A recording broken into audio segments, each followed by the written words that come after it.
La mission conjointe d'observation électorale de la diaspora africaine en Europe et de la société civile africaine a fait un compte-rendu ce mardi 7 août à Brazzaville, tenant lieu de la déclaration préliminaire d'observation du deuxième tour des élections législatives du 5 août dernier.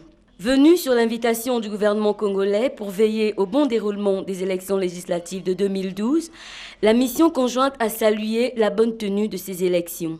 Avec un scrutin toujours inclusif, qui s'est déroulé de manière apaisée, dans le calme en général, une disponibilité effective et suffisante du matériel électoral dans les bureaux de vote dès les premières heures d'ouverture, compensant ainsi les atermoiements d'acheminement connus lors du premier tour. En vue d'apporter un plus à l'État congolais, la mission conjointe de la diaspora africaine en Europe et de la société civile africaine a énoncé quelques recommandations. Notre mission renouvelle les recommandations suivantes. L'instauration du bulletin unique, qui peut permettre de tourner à dérision le risque éventuel d'achat de conscience ou celui probable d'achat de voix ou de monnayage de celles-ci par les électeurs et leurs possibles commanditaires. L'impérieuse nécessité d'une initiative nationale consensueuse d'aller à la biométrie par la production de listes électorales informatisées à photo, ainsi que celle des cartes d'électeurs numérisées et personnalisées afin d'éviter toute polémique d'identification. Signalons que la mission conjointe a invité les autorités électorales et les acteurs politiques à respecter le verdict des urnes.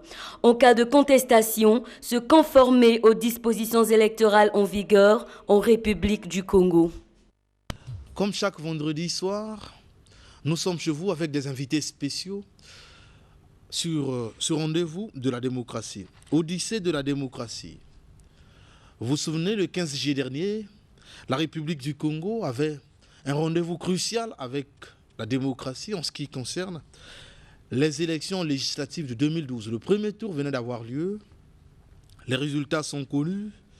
Ce scrutin a connu la participation de plusieurs observateurs, mais peu après le déroulement du scrutin, la polémique a pris corps au niveau de la presse internationale surtout, et des candidats malheureux, puisque nous avons eu des observateurs internationaux qui ont observé le déroulement du scrutin du nord au sud, de l'est à l'ouest, dans les plus grandes villes. Ce soir, nous avons choisi 2 échantillons pour parler de ce qu'ils ont vu, pour parler de ce scrutin. A-t-il été crédible? Est-ce que ça a été un rendez-vous manqué avec la démocratie? Pour ce faire, nous avons le docteur Dagbara Innocent Touré, chef de la mission conjointe d'observation électorale de la société civile africaine et de la diaspora africaine en Europe. Docteur, bonsoir. Bonsoir. Ensuite, M. Kamalo Salif Tourabi, observateur de la mission conjointe des organisations internationales d'observation électorale. Monsieur Kamalo, bonsoir. Bonsoir, monsieur. Bon, vous êtes bienvenu au Congo, on l'imagine. Depuis quand êtes-vous arrivé ici? Merci de m'avoir donné la parole et Oui. je profite de vos antennes pour vous remercier de toutes les activités que vous menez dans le processus électoral en République du Congo. Notre mission est arrivée ici en République du Congo depuis le 12 juillet 2012. Le 12 juillet 2012, et monsieur le Nous, docteur? c'est depuis le 26. Depuis le 26. Voilà. Le 26 Et juin. nous venions effectivement, il y avait une mission avancée que nous avions envoyée effectivement ici, Oui. et qui avait été en mesure de pouvoir fournir effectivement certaines activités. Et nous venions effectivement du Sénégal, nous avions été en mesure de pouvoir participer aux législatives là-bas. On est venu rejoindre effectivement la mission. C'est-à-dire que vous avez vécu le déroulement de la campagne électorale, les opérations préélectorales, vous les avez vécues. Absolument. Et monsieur Salif Tourabi, pareillement, vous êtes arrivé à 3 jours du scrutin. Oui, évidemment, nous avons pu quand même vivre les tout derniers jours de la campagne électorale. Oui. Et le début de la campagne électorale, on n'était pas sur le terrain, mais les tout derniers jours qui clôturaient vraiment les activités de la campagne, on était présent sur le terrain. Quand vous arrivez au Congo, qu'est-ce que vous sentez? Quand vous arrivez dans notre pays pendant cette période électorale, Est-ce que ça vous a donné l'image que vous venez dans une république en démocratie? Bon, il faut dire que déjà, nous étions là lors des élections locales. Nous avions effectivement participé aussi aux élections présidentielles. Ah bon? Donc, nous sommes un habitué du Congo finalement. Effectivement. Nous sommes venus effectivement ici pour cette élection pour faire une évaluation. Parce qu'en fait, il faut être en mesure de pouvoir apprécier ce que le Congo a pu être en mesure de pouvoir avoir comme acquis démocratique et voir si effectivement il faut être en mesure de les consolider. Oui. Donc notre mission effectivement c'est voulu d'être celle surtout de venir effectivement faire non seulement de l'observation, mais faire une évaluation, voir effectivement est-ce que réellement les recommandations que nous avions faites avant ont été prises en compte par les autorités électorales. Si aussi il y a certaines améliorations qui ont été faites, il faut être en mesure de pouvoir le dire. Maintenant, s'il faut être en mesure de faire des recommandations par rapport à beaucoup de choses pour améliorer le processus, il est important pour notre mission aussi de le faire. Monsieur Kamalo, oui. Est-ce que Brazzaville, la capitale du Congo, le Congo que vous avez certainement visité, vous a donné l'impression d'être un pays en démocratie? Tout à fait. Notre vision de la chose politique que nous avons vécue à la République du Congo nous rassure que la République du Congo est en train d'aller à pas géante dans le processus de la démocratisation et voir tout ce que nous avons vécu. Et nous avons quand même de l'estime et l'espoir qu'effectivement il y a des avancées énormes. Les observateurs internationaux, après avoir fait leur boulot, ont rendu des rapports qui ont été repris par les différents organes de presse. Nous avons choisi un reportage qui a été fait par l'un de nos reporters ici sur le rapport fourni par une mission d'observation électorale dans notre pays. Suivant ce reportage, ensuite nous reviendrons sur ce plateau. Après le premier tour des élections législatives 2012, l'heure du bilan est arrivée. C'est ce qui justifie le communiqué de presse de la mission d'observation électorale de COA Afrique. Voici leur déclaration préliminaire.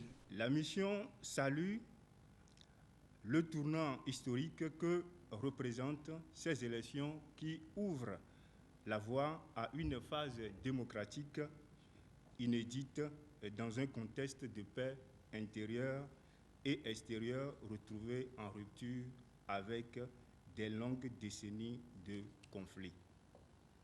La mission de la coordination des observateurs internationaux des ONG et associations africaines salue que ces élections législatives se sont déroulées à l'échelle nationale dans le calme et sans incident notable. Selon cette mission d'observation, la présence massive des délégués des partis politiques, de la majorité, des indépendants et de l'opposition est un élément crucial qui garantit la transparence et la crédibilité du processus électoral. Docteur Dagbara Innocent Touré, comment réagissez-vous face à ce reportage? Mais il faut être en mesure d'être très objectif par rapport à ce que nous voyons. Nous avons été en mesure de pouvoir constater le caractère inclusif, d'abord effectivement de cette élection, à savoir effectivement qu'il y a eu une pléthore de candidats. Donc ça prouve effectivement la vitalité de la démocratie au niveau effectivement du Congo. Il faut remarquer aussi au niveau de la phase de dépouillement, elle a été faite sur place. Ça veut dire que les urnes n'ont pas été déplacées. Les gens ont pu être en mesure de pouvoir faire l'agrégation des résultats sur place. Donc c'est un élément quand même important pour dire effectivement qu'il y a une évolution démocratique. En plus, il faut noter que les procès-verbaux ont été effectivement établis. Il y a la transcription effectivement des résultats qui a été effectivement faite sur place et les délégués des candidats ont pu être en mesure de pouvoir signer ces procès-verbaux. Et chacun a eu une copie. Donc c'est là effectivement, quand on prend tout cet ensemble, il faut être en mesure de pouvoir juger de la transparence du scrutin qui s'est passé. Monsieur Kamalo, est-ce que vous avez aussi la même vision des choses? Quelle est la lecture que vous faites du scrutin du 15 juillet dernier? Oui, je ne dirais pas le contraire. J'ai presque la même vision avec mon collègue Dr Touré Dagbara. Et ce que je vais en vouloir encore augmenter là-dessus, ajouter là-dessus, c'est vraiment ça qu'il faut beaucoup apprécier parce que le processus s'est passé en présence de toutes les sensibilités politiques. Ce qui veut dire que les représentants des candidats indépendants comme les candidats appartenant à des partis politiques, tout le monde était présent. y compris nous-mêmes les observateurs. Et la mission d'observation internationale, en plus les observateurs de la société civile congolaise, tout le monde était présent lors de ce processus. De dépouillement, il faut encore préciser. Donc je pense que les appréciations dont nous venons de suivre par l'intermédiaire de cette mission que nous avons suivie tout de suite, vraiment reflètent réellement que le processus s'est passé dans de très bonnes conditions. Bon, qu'est-ce qui se passe? Pourquoi certaines chaînes étrangères relèvent vos rapports pour dire, vous, les observateurs africains, vous dites le scrutin n'a pas été transparent, il n'obéit pas aux règles d'une élection démocratique. Qu'est-ce qui se passe? Est-ce que vous êtes corrompu maintenant que vous êtes sur le plateau ou ces médias n'ont pas la vraie version des faits? Docteur, vous avez la parole. Bon, il faut être en mesure de pouvoir dire, parce que nous, dès le départ, nous avions constaté effectivement d'abord l'avant-veille du scrutin. Oui. Nous avions constaté à notre niveau qu'il y avait effectivement un média international qui avait été en mesure de pouvoir dire que c'était les observateurs seulement il n'y avait pas beaucoup d'observateurs. Pour nous, il était important quand même, avant de pouvoir effectivement dire de telles choses, qu'on se rapproche quand même auprès effectivement des autorités compétentes pour être en mesure de pouvoir savoir quel est le nombre d'observateurs effectivement qui viennent déployer. Parce qu'en fin de compte, ça peut prêter à confusion. Justement. Parce que lorsqu'on se dit qu'il n'y a pas assez d'observateurs qui sont arrivés, l'opinion, les électeurs peuvent être en mesure d'être induits en erreur et peuvent ne pas avoir confiance effectivement dans le scrutin. Donc ça, c'est un premier aspect qu'il faut être en mesure de pouvoir souligner. Oui. Alors, donc nous avions voulu effectivement, au travers de notre communiqué, être en mesure de dire à la presse internationale d'avoir la justesse de l'information en se rapprochant auprès effectivement des autorités qui sont en charge effectivement. Mais est-ce que ce média-là ne s'appuie pas sur vos rapports que vous avez publiés? Non, absolument. Mais qu'est-ce qui se passe? Pourquoi cette confusion?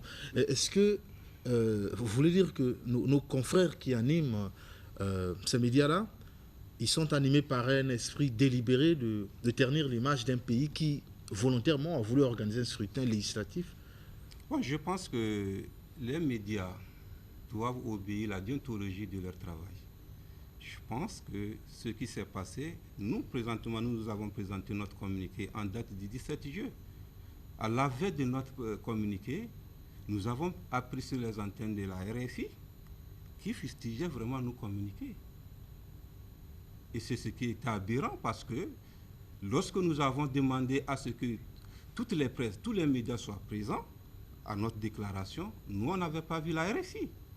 Et c'était dommage. Et par quel moyen et par quelle baguette magique elle discrédite aujourd'hui notre travail. Et c'est de vous dire que les missions qui sont venues ici en République du Congo pour scruter ces législatives sont des missions de haute moralité. Bien sûr. Commençant par l'Union africaine, la CAC, et les missions internationales qui sont venues appuyer sur ce processus. Je pense que nous voulons quand même passer par cette émission pour dire que vraiment la RFI est un média mondial que nous respectons et qu'il va falloir que dans son comportement de diffusion des informations, qu'elle veuille quand même respecter vraiment les engagements, respecter aussi nos institutions qui sont venues travailler. Et voilà ce que j'ai à dire sur ce point. Bon, moi, vous savez, la difficulté de nous qui sommes journalistes congolais et surtout des médias d'État, il nous est difficile de clarifier la position de vous, observateurs, face à ces commentaires relayés par nos amis des chaînes internationales. Bon, objectivement, vous êtes de la mission conjointe d'observation électorale de la société civile africaine et la diaspora africaine en Europe. Bon, vous, globalement, votre rapport, quelles sont les conclusions de votre rapport? Là, on est dans un studio, il n'y a pas de militaires, vous êtes libre, vous participez à une émission politique à la télévision nationale. Bon, dites-nous, il n'y a pas de censure ici, qu'est-ce qui s'est passé pendant ce scrutin? Quelle est la lecture que vous faites? Comme ça, les milliers de téléspectateurs, les millions de téléspectateurs qui nous suivent de par le monde pourront peut-être se faire une idée au lieu de se contenter de cette campagne de dénigrement contre un pays qui a pour objectif de vivre en paix, qui n'aspire qu'à la paix. D'abord même, je voudrais être en mesure de pouvoir vous dire que nos missions, lorsqu'elles viennent effectivement pour observer, elles viennent d'abord en amont, elles viennent ensuite le jour du scrutin pour être en mesure d'être déployées, et ensuite en aval pour être en mesure de pouvoir voir comment est-ce que effectivement les résultats ont été traités. Et il faut dire que nous tenons compte d'abord du degré d'impartialité effectivement de l'administration électorale. Ça, c'est la première des choses. Ensuite, le degré de liberté effectivement des acteurs, le degré effectivement de liberté d'expression effectivement des électeurs, et aussi effectivement la phase des résultats effectivement que nous essayons de voir. Il faut dire que aussi, lorsque nous finissons effectivement de pouvoir voir, de faire l'observation du scrutin, nous procédons à un communiqué qui retrace effectivement les différentes lignes de ce que nous avons vu. Et lors de ce scrutin, nous avons remarqué effectivement qu'il y avait des points positifs et des insuffisances quand même. On a remarqué effectivement pendant ce scrutin qu'il y avait quelques petits retards. Mais il faut apprécier aussi quand même la promptitude de réaction des autorités électorales lorsqu'il y a une difficulté. Parce qu'elles réussissent effectivement à pallier une difficulté. Il faut être en mesure de pouvoir le dire parce que ça, c'est un aspect quand même important. Oui, oui. La deuxième chose, il faut être en mesure effectivement de pouvoir voir que lors du scrutin, il y a eu quand même... le scrutin était fastidieux pour les électeurs parce qu'il y avait une pléthore de bulletins. Et ça, nous avions été en mesure de pouvoir le dire en disant que le bulletin unique doit s'imposer actuellement effectivement au Congo, oui. Parce que d'abord, dans un premier temps, il va permettre effectivement de faire en sorte que les gens peuvent voter rapidement. Ça va effectivement diminuer le fait qu'il y ait le bulletin d'un candidat qui n'existe pas. Et ensuite, ça va faire en sorte que l'État peut être en mesure de pouvoir engranger quand même des moyens, parce qu'en fin de compte, ça va faire en sorte que le coût ne sera pas onéreux. Bien sûr. Donc voilà effectivement certains aspects qui sont vraiment importants que nous prenons en compte. Et nous, lorsque nous voyons effectivement tous ces différents aspects, nous essayons après de pouvoir donner effectivement des recommandations qui peuvent améliorer nos processus. Oui. Il faut dire qu'aujourd'hui, nous en tant qu'Africains, quand nous venons, nous essayons effectivement de pouvoir apporter notre contribution pour que nos pays puissent aller à la consolidation démocratique. Nous le faisons sans passion, parce qu'en fin de compte, être en mesure de pouvoir faire une observation avec la passion, ce n'est pas bien pour nos États. Donc ça, c'est un aspect qu'il faut être en mesure de faire. Oui, pour dire que l'Afrique est assez mûre et qu'effectivement, ses fils peuvent être en mesure de pouvoir regarder un processus, l'analyser, être en mesure de le décortiquer et puis dire effectivement la vérité, si effectivement ça marche, dire aussi la vérité si ça ne marche pas.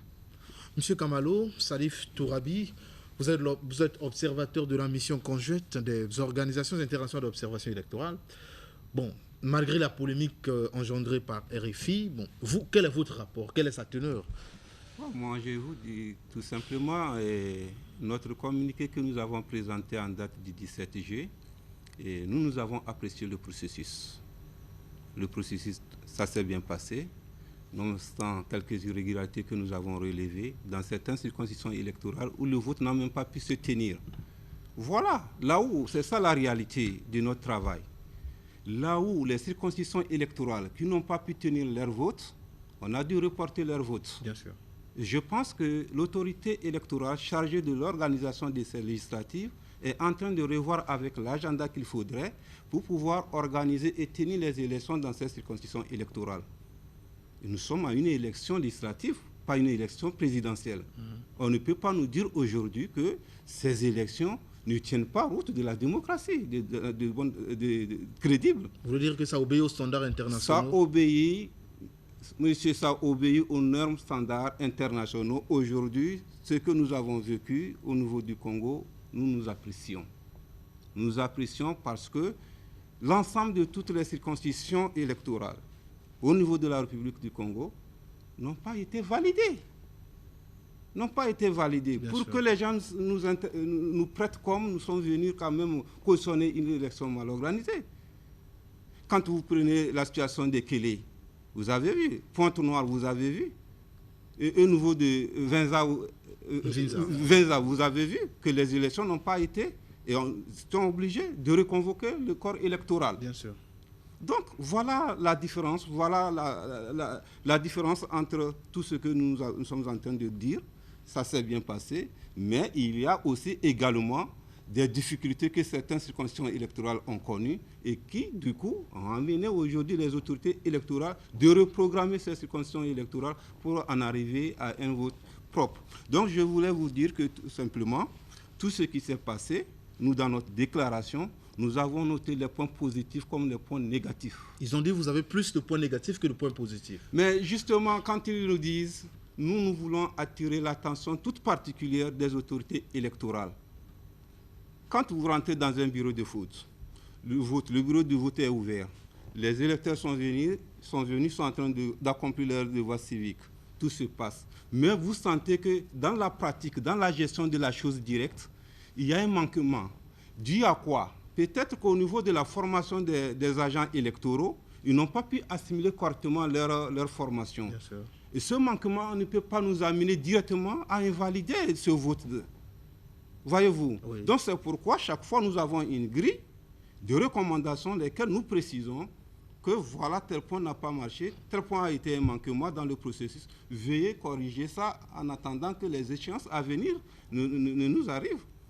Donc c'est pourquoi nous avons dû relever ces points négatifs pour quand même permettre à l'autorité électorale d'en faire face et donner un palliatif.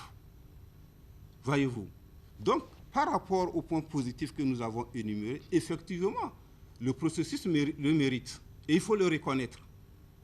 Est-ce qu'on peut avoir les conclusions de votre rapport? Oui, nous avons nos conclusions ici de notre rapport.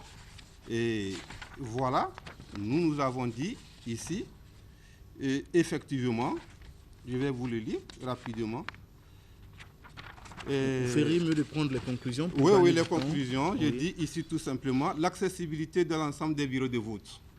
J'hésitais, nous avons eu l'accessibilité, c'est-à-dire que l'accessibilité, pourquoi on le dit, où sont placés les bureaux de vote? Est-ce que les bureaux de vote ont été cachés? Est-ce qu'ils sont visibles pour l'électorat? Donc, tout le monde arrivait à entrer dans les bureaux de vote sans aucun problème.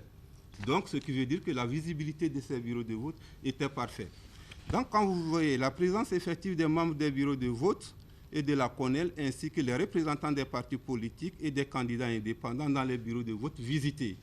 Partout où nous avons visité, nous avons observé, nous avons constaté avec tout ce que nous disons aujourd'hui, la présence réelle, effective des représentants des candidats, de l'organe qui est chargé de ces élections, qui est la CONEL, en plus les observateurs que nous aussi nous sommes.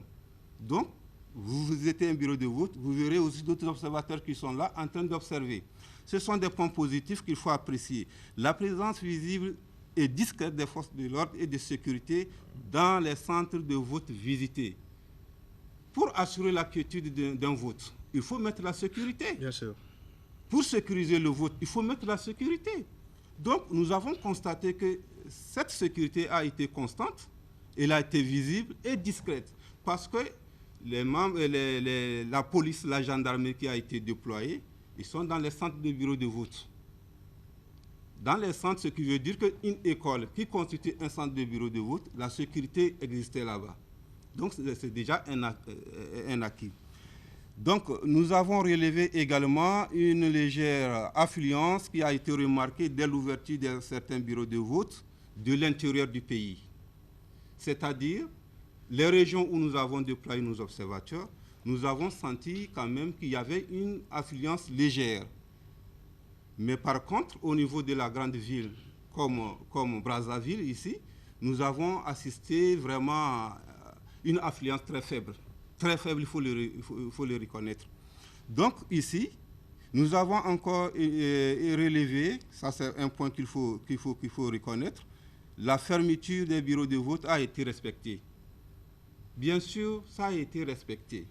En principe, lorsque nous avons eu un retard dans un processus électoral, les heures que nous avons perdues pour l'ouverture, on devait les recompter pour prolonger maintenant la fermeture. Mais par contre, les représentants des bureaux de vote ont respecté l'heure qui a été mentionnée. À 18h, presque les bureaux où nous avons mis nos observateurs étaient fermés. Donc c'est un acquis, il faut quand même le reconnaître. Donc nous arrivons quand même au niveau de la phase de dépouillement et des décomptes de voix, que nous avons précisé que cela a été dans des conditions conformes aux règles de la transparence. Ceci en présence des observateurs que nous sommes, les représentants des candidats. Et il n'y a rien de tel pour parler de la transparence. Lorsque le dépouillement d'un vote se fait en présence des représentants des partis politiques, et également que les observateurs, y compris même l'organe en charge même du processus, il faut dire que tous les garde-fous ont été quand même pris en compte. Oui. Personne n'a été exclu dans un bureau de vote de ne pas suivre le dépouillement. Et lorsque les résultats ont été connus du coup dans les médias, ces résultats ont été portés directement devant tout le monde et tout le monde avait l'accessibilité de noter ces résultats sur son calepin. Nous, quand même, nous apprécions ce système de la transparence. Nous avons énuméré ça comme un point positif. Et je viens vous dire que ici, la phase de la remontée des procès-verbaux, lorsque nous finissons le dépouillement, tous les membres des bureaux de vote, ils en avaient des formulaires, les fiches de remplissage des procès-verbaux, oui. Où les résultats devaient être portés là-dessus. Donc, effectivement, ils ont fait le remplissage. Et je pense que tous les représentants, surtout où nous étions, tous les membres représentant les candidats et les candidats politiques et des partis politiques et les candidats indépendants, tout le monde avait une copie à sa main. Merci. Voilà. Merci, M. Kamalo. Docteur Dagbara, vous voulez rebondir? Oui, je voudrais rebondir là-dessus pour dire qu'il y a une phrase qui a été quand même importante, effectivement, lors de ce processus-là. Qui vote participe à la consolidation du processus démocratique et ainsi au progrès de la nation. Oui, oui, on disait ça sur les banderoles. Ça, c'est une phrase qui est tellement bien faite et la teneur a tout son sens. Il faut être en mesure de pouvoir constater et le dire que chaque Congolais doit se sentir interpellé oui. Au travers effectivement de la teneur de cette phrase. Parce qu'en fin de compte, aujourd'hui, si effectivement le taux a été bas par rapport à cette élection, et qu'effectivement on a vu le caractère inclusif de cette élection, ça veut dire que les torts sont tous partagés. Surtout les partis politiques doivent être en mesure de pouvoir appeler chaque fois leurs électeurs, les mobiliser, parce que c'est leur rôle pour être en mesure effectivement d'aller au suffrage pour voter pour eux. Parce que quoi qu'on en dise, l'électorat, c'est pour voter effectivement pour les partis politiques ou bien les indépendants. Mais si la campagne, la mobilisation n'a pas été faite, les partis politiques doivent se sentir interpellés. Donc c'est pour dire que chacun doit être en mesure effectivement de pouvoir voir comment est-ce qu'il doit être en mesure de pouvoir agir pour que la consolidation démocratique puisse se faire. Fidèles téléspectateurs, je vous rappelle que ce soir, nous recevons 2 observateurs internationaux venus au Congo dans le cadre de l'observation du scrutin législatif de 2012. Il s'agit du docteur Dagbara Innocent Touré. Il est le chef de la mission conjointe d'observation électorale de la société civile africaine et de la diaspora africaine en Europe, et de M. Kamalo Salif Tourabi, observateur de la mission conjointe des organisations internationales d'observation électorale. Il y a quelques heures, le ministre de l'Intérieur venait de publier les résultats du premier tour de ce scrutin. Pour permettre à nos invités de souffler un peu, nous allons suivre un extrait de la publication de ces résultats. Suffrage exprimé 6426 ont obtenu Zambi Debikissi Jean-Paul, indépendant, 627 voix. Pépé Pierre, RDP, 79 voix. Badia Serge Hilaire, UPADES, 2405 voix. Boussana Paul Mar, 240 voix. Makwele Goma Aloïse, CC, de 22 voix. Goma Jean-Jacques Séner, 42 voix. Maungu Misila Yves Bernard, PCT, 3007 voix. Sont en ballottage. Maungu Masila Yves Bernard, PCT, 3007 voix, soit 46,82%. Badia Serge Hilaire, UPADES, 2405 voix, soit 37,45%. Merci. Nous revenons sur ce plateau. Chers invités, la particularité de ce scrutin aussi, c'est que l'ensemble de la classe politique congolaise y a participé. Même les opposants les plus farouches sont allés jauger leur poids électoral. Le verdict est tombé, mais à vous entendre parler, c'est ce que nous, qui sommes journalistes, avions vécu ce jour-là sur le terrain. Mais comment on peut s'acharner sur le Congo, comme quoi c'est un scrutin qui n'a pas obéi aux standards internationaux, qui n'a pas été libre, où on a vu des urnes transportées. Bon, il y a quand même quelque chose qui contraste. Vous n'êtes pas des Congolais. Si c'était dit par moi, on aurait pu dire, ah oui, c'est un Congolais qui est peut-être proche de ce camp. Bon, mais vous êtes des étrangers, vous avez l'habitude de jouer ce rôle-là pendant les scrutins. Bon, les résultats sont tombés. face à cette mauvaise campagne contre notre pays, bon, qu'est-ce qu'on peut dire alors? Non, tout simplement, je dirais que c'est une mauvaise campagne portée sur l'État congolais, sur tout ce qui s'est présenté comme les résultats qui viennent d'être prononcés par le ministre de l'Intérieur reflètent la physionomie réelle des électeurs. Rien n'a été codifié, rien n'a été changé, mais seulement c'est que les gens ont une mauvaise volonté de traiter la République du Congo comme quoi l'élection ne s'est pas bien passée. Donc, pour nous, tout simplement, c'est de vous dire que cette mauvaise interprétation doit cesser de se passer sur nos États africains. Parce que, pourquoi je le dis, le Congo n'est pas le seul pays dans cette dimension dont on interprète des mauvais mots lorsque une élection finit. On avait quand même vécu cette même situation au niveau du Sénégal. Lorsque le premier tour des élections présidentielles finissait, une mission internationale qui est venue scruter ce scrutin avait mis des propos comme ça qui allaient envenimer l'électorat sénégalais.